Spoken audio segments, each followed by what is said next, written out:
I think Scotland is a good environment to pioneer in media purely because of the referendum. All eyes are sort of on Scotland, what's happening in Scottish politics.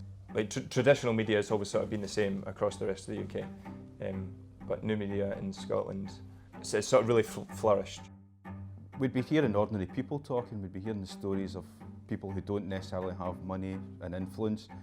Scotland now is really aware about everything, and they can really show the rest of UK how we can really take it further. And new media complements traditional media in that often it's correcting it or commentating on it or taking what people will usually go to and making them look again, making them think again, giving them permission to think again.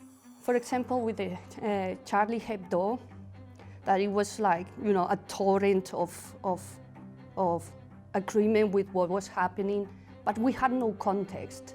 We have to take the time and find the context. And that's what I think is the role for new media.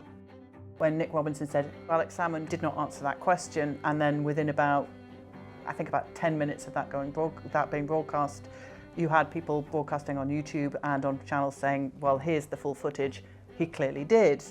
The way that it seemed to have come across in Scotland as opposed to in England was actually he made a mistake. Nick Robinson made a mistake, and it was very clearly shown, and people got more information and responded.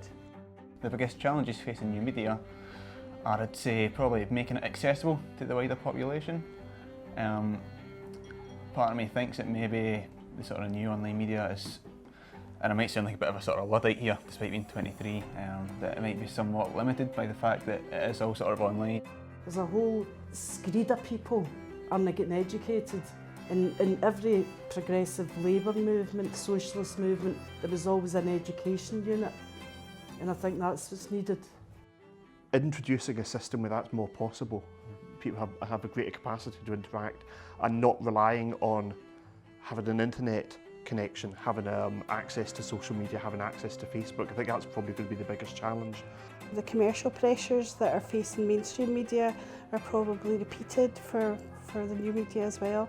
But I think it's great to see that the success that crowdfunding has had, and that people are prepared to pay, and if enough people are prepared to make a regular commitment of even a small amount, then that can be quite powerful.